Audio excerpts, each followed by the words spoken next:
It's that time again. If you're a real estate agent and you're looking to finally build a business that creates consistent cash flow, but you're concerned about all the market disruptions, relax. You found your safe haven to learn the secret to success. List you last. Welcome to this week's podcast.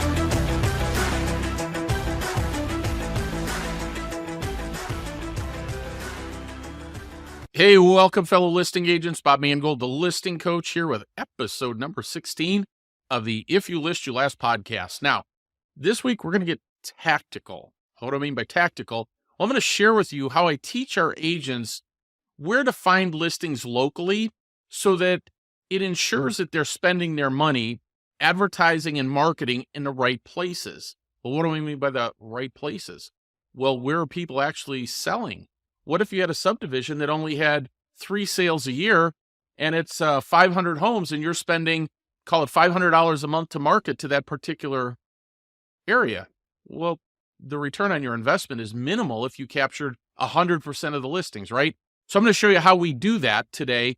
And then we also use it because it's a very powerful discussion to have inside of a listing appointment. Now, as always, make sure that you join our Real Estate Asset Advisors Facebook group so you can join in on the conversation, maybe share your thoughts, comments, or questions on any of the topics I discuss. And here's the thing, folks, whether they're good comments, bad comments, you disagree, go in there and have a conversation. And if you got something specifically that you'd like me to cover and you want me to discuss it on the show, jump on over to the Facebook group and we'll share your request. So let's get started with this week's show. So our mortgage market update. Got a lot to talk about here this week. A ton of information came out last week, but one of the things that I want to review, last week I shared a strategy with you about having an open and honest conversation with your buyers.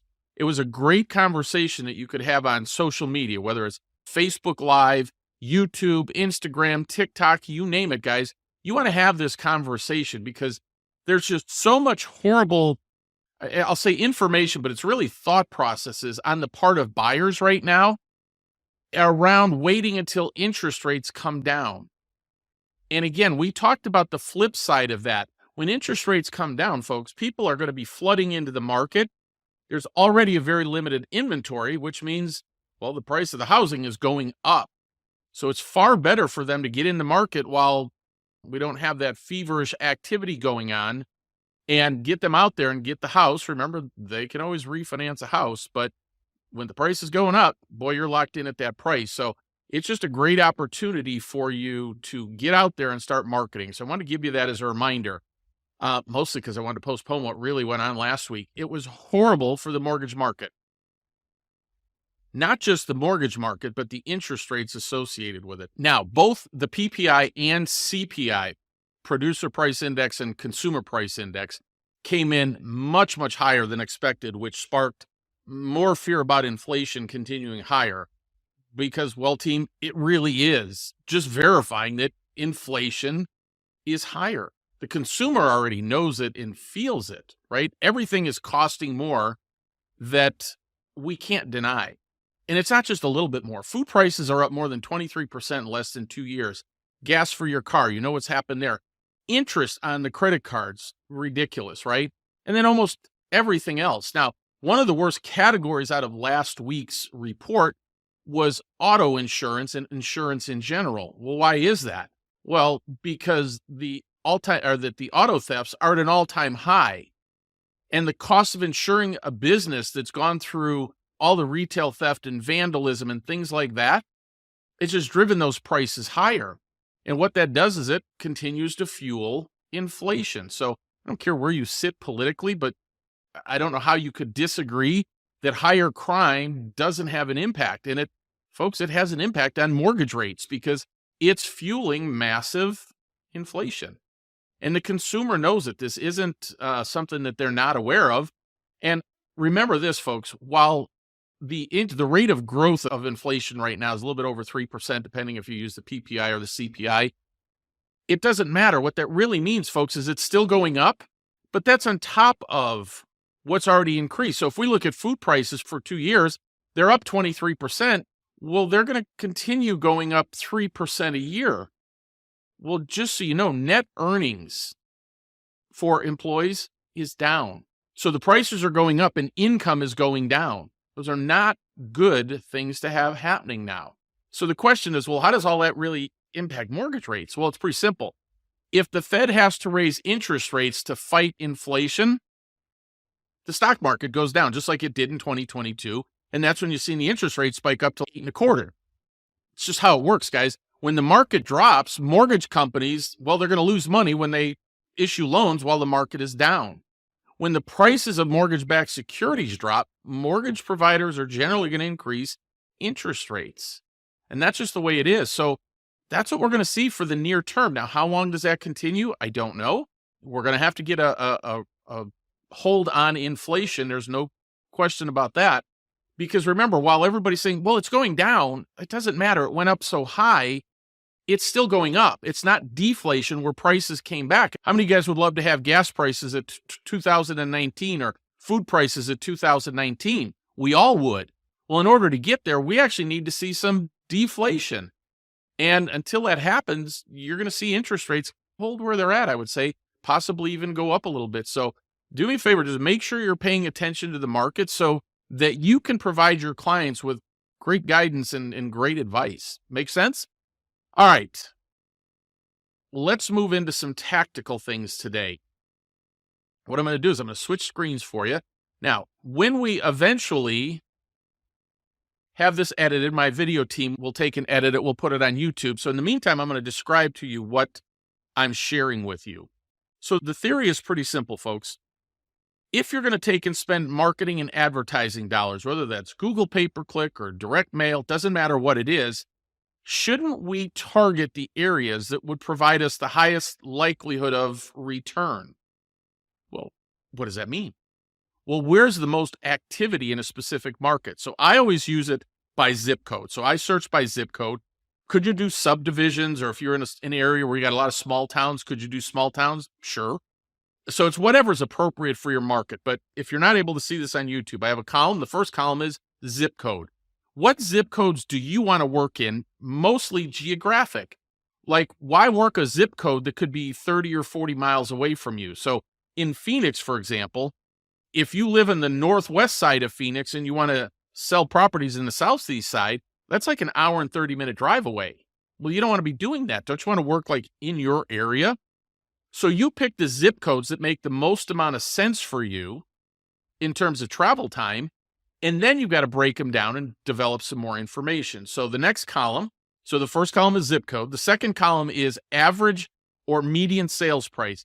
Depends how it shows in your MLS because, folks, you get all this from your MLS. It's all there. I don't know of an MLS that does not provide this data. So whether they show average or median doesn't matter. So all the difference is the average purchase price is different than the median. Median means for every home above a certain level, there's one below it. So if you're watching this on YouTube, on 85050, the median sales price is $362,000, meaning there's a house above that price, there's a house below it. I tend to like to use the average price. All that means is you take all the homes that sold that month, let's say it was $10 million, and you divide it by the number of homes that are sold, that's the average price selling in your market. Either one of them are okay. It just gives you a good idea, okay? So the second column is average or median sales price, whichever one your MLS shows. The third column, C, would be the number of closings in the past 6 months. Now, typically, I used to do this twice a year. In today's environment, with all the craziness that's going on with interest rates, inventory, everything else, I highly recommend doing this every 3 months, okay? It just keeps you more in tune to the market. It's more accurate if you show this in a listing presentation, and I'll talk about why we would do that, to be as current as possible. Make sense? So in this example, the number of closings in 6 months for this zip code, 85050, was 429. Well, that's pretty good activity. If you look at 85054 underneath it, well, there's only 80. Guys, where do you want to spend your money? Where there's 429 listings or 80? That's all it comes down to. Then we want to look at the average days on market. So in this scenario, 85050 has 429 listings. The average days on the market is 56. Can we agree, guys, if you're going to spend money to market, if you look down this sheet, so 85377, the average days on market is 192. From a cash flow perspective, folks, which one will generate more cash flow for you? 56 days on the market or 192? Almost 4 times longer on the market. Now, you do have to compare. The median sales price in 85050 is 362, but 85377 is 691,000. But only 86 listings. Because naturally everybody will say, well, no, I want to do the highest priced zip codes. And that may make sense. It may or it may not, folks. But if you look at 85377 with 86 closings in the last 6 months, the average time on the market is 192 days. Is that really that attractive? Now, divide 86 by 6, and you're coming out with just short of 15 sales a month. If you do 429 listings divided by 6 months, that's what? A closing every 30 days is 180, so a ton more, right? So all we're doing is we're taking data, we're taking what the market is doing and using it to make intelligent business decisions. Now, what we want to do is we also want to do column E is the number of current active listings, not pending, active. So in this scenario, we need to look at the number of active listings. So in 85050, it's 91. 56 homes closed in the last 30 days. That's column F. So 56 homes closed last 30 days. There's 91 available right now, which means the absorption rate in that market is 1.625 months of inventory. Does that make sense? And so what we do is we literally go through, and then the last column that I have is list to sales price ratio. Now, that could be an arbitrary number because, well, we might have agents starting at really high prices and then having to reduce the prices. Those all get factored in there. So many of you go into listing appointments and they go, no, I want to sell my house for 500. You're going, wow, I don't have anything that justifies it above 450. But you take the listing based on the thought process, well, it's better to be the one lowering the prices. I actually disagree with that. But at the end of the day, you're going to do what you want to do. So you need to take and show the list to sales price ratio. Because if it's in the, let's say, low 90s, that means people are having to reduce their prices to get the house under contract. If it's 105, it means you're in bidding wars. So now you can see if you actually took this. So in my example, we have about 15 in the area where we would want to do business. And we simply go into MLS and we get all this data. It does take about a half an hour or so to do that. But what it allows us to do, folks, is make intelligent decisions about where we specifically want to work, where will we spend money to get that business, and then what's that turnover, what's the absorption rate. And again, think of absorption rate. Yeah, there's 1.625 months of inventory in the market. How many buyers? Well, last month it was 56. It's eating up almost all of the current active listings. It's probably a good place to get listings. Now, the average price is $362. And again, if you're looking at this on YouTube, you can see the highest one is $707,000. And there were 200 closings at average of 122 days on market. And I didn't go through and do all that for this example. Okay. But now let's take a look three categories down or 3 lines down. We have a zip code 85255. That has the highest average price, $801,273. It has 661 closings. That's the highest number of closings in our general market, at least where I want to work. Now, they are at 138 days on market, and I didn't go pull the current active and all that. So know that the homes will sell slower, but there's more activity. There's 661 sales as opposed to 429 in a price that's more than twice as high. So if I'm going to take and dedicate money to a specific area, I'm going after 85255. Because now we have to look at that and say, well, what's reasonable? And again, you can do this data or you can do this lookup inside of MLS and see who are the top agents in that particular zip code. And then you can look at what they're doing to market and advertise and see what they're doing. And then say, hey, is it reasonable to think I could get X percentage of market share? Let's say you could get 10% of that market share. Well, that's 661 closings every 6 months. So that's 60 semi-annually or 122 or 132. Does that make sense? See, now I can make intelligent decisions about where I want to focus. So the truth is, folks, I would look at this and I would say I would want to pour. I would do a competition survey and see where they're at and see how many different agents are closing transactions in there and who has the biggest market share. Now, in this particular one, I do know who has the highest market share, but even at that, folks, there are only like 40 transactions of it. So that's 621, and the rest of that market is split down into handfuls of agents, maybe have, 4 or 5 transactions. So it's totally doable. And then you'll want to do some demographic, how many homes in that particular zip code and things of that nature, and determine your marketing budget. But do you notice how we're actually acting like a business person? We're actually thinking about what it is that we want to do. Where do we want to spend money? What do we want to target?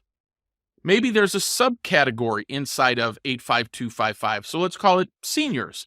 We know that seniors represent 65% of the listings in 2022. And as soon as we get to 2023, now our profile buyers and sellers, I'll update that number.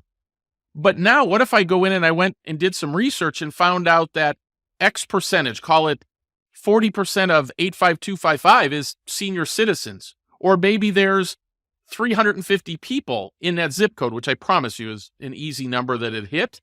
Well, maybe I only target those 300 people because I know they have the highest likelihood of. And so now what I can do is I can narrow it down. I can specify my market.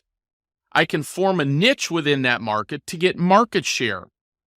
Well, guys, let's say that I had 300. Again, I'm totally making these numbers up.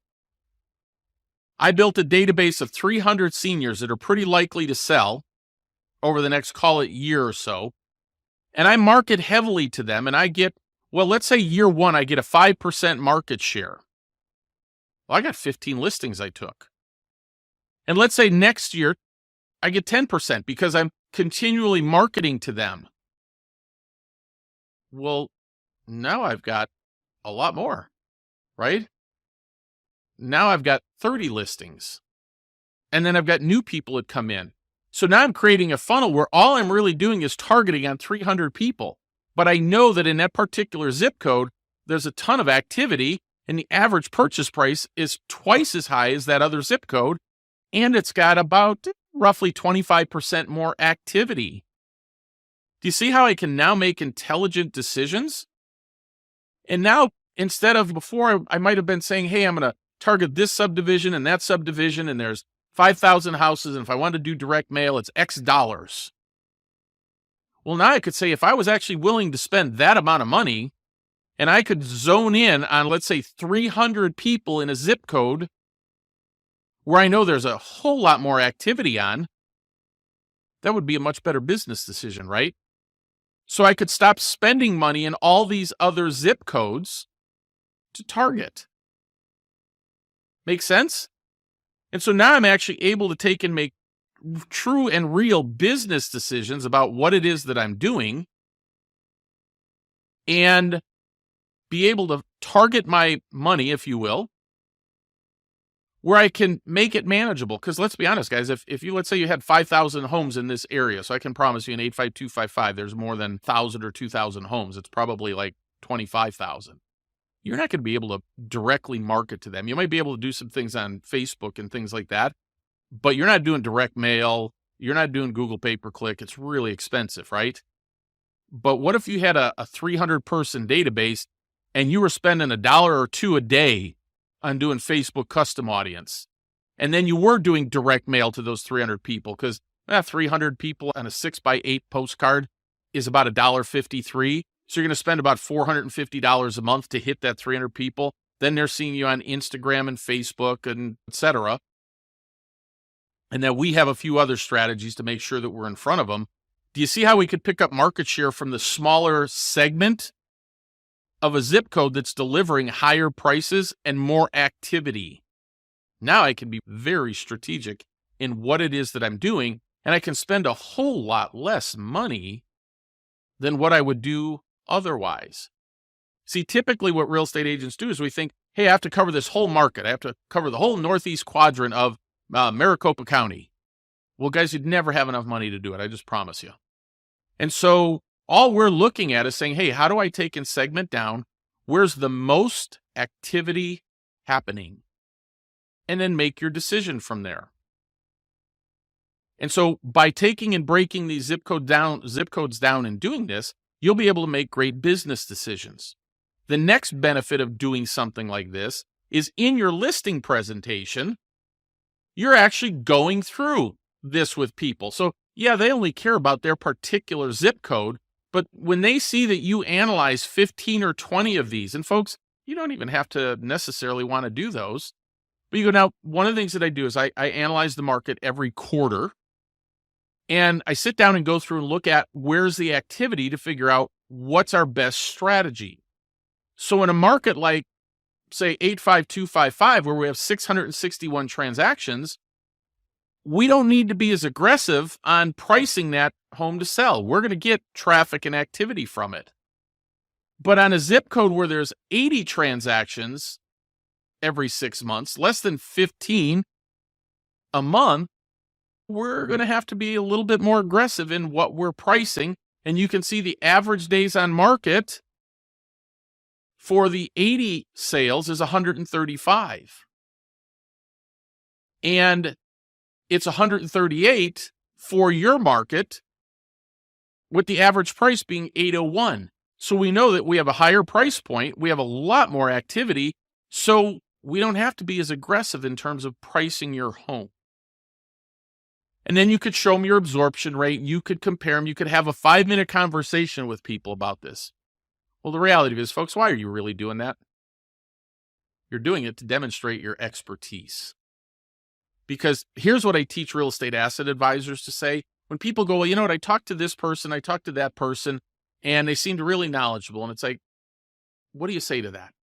And how do you do it in a way in which you're not being rude? And you say, folks, one of the things that I would tell you, I think we're having a different discussion. You're talking about the personalities, and I'm talking about the process. When you hire a real estate agent, they may be wonderfully nice people. The question is, what's the process look like to get you the highest amount of money in the fastest amount of time with the least amount of hassles and headaches? Because, well, that is what you told me you wanted to do. So as you look at an agent, I would tell you, stop looking at personality and start looking at the process. And if they thought this through, do they have a strategy, right? So we obviously use the Home Boss strategy, and you can go back and listen to some of the podcasts or go to realestateassetadvisors.org and watch a video on it. But we also have databases of renters, both apartment and homes, that we have databases just like this. And what we've done is we go in and we have a listing. Hey, here, all the people that live within a 5-mile radius are currently renting in a 5-mile radius of where you live. This is the number of apartments. This is the number of single-family homes. This is who we start tomorrow marketing your open house to these renters that are within a 5-mile radius. Well, why 5 miles? Because we know statistically more than 84% of all people move within a 5-mile radius of where they currently live. And so we're going to start marketing to them. If you listen to any of my classes on reverse prospecting, we're going to go, these are people specifically looking for a home like yours in this market. Tomorrow morning, we go to work marketing to them and getting them invited to your open house so that we create that competition that'll drive your house or your price higher. Does that make sense? Now, other agents may be perfectly lovely people, but do they have a process? Do they have a strategy that they can walk you through and show you what they're going to do like I just did? Because you're not hiring the personality. People don't buy a house from somebody because, oh, they're really nice. We hate the house, but they're really nice. It's not how it works. It's the processes that you're actually hiring. And so that's how we list a home. If you went into a listing presentation and you did that, can we agree you'd take a lot more listings? And if you actually approach the market strategically, like I just showed you, and you had the data where you could make good decisions, can we agree you would list a lot more properties? And, well, if you list, you're going to sell them in today's environment, unless they're ridiculously out of price. But for us on Home Boss, we always know that we've got them priced properly. So this is all about being strategic and treating your business like a business. And if you actually sat down and showed people those things, that this is my process, then you're going to get hired more often than not. And so this is just one of the strategies that we can take and utilize to do this. But most importantly, you're going to start making better decisions about where you're spending your money and how much money you need to spend. So hope that helps. And as always, folks, I invite you to attend our weekly or biweekly business briefings, our Elevate business briefings, and go ahead and learn some of these strategies and tools and systems. So I hope that helps. And when you're able to take and view it on YouTube, if you want to see it, it's nothing more than an Excel spreadsheet. I told you what each column is. You can go recreate your own, folks. There's no magic to it, and go from there. Because listen, folks, at the end of the day, if you list, you last. And we'll talk to you next week. See you on the next podcast. Bye-bye.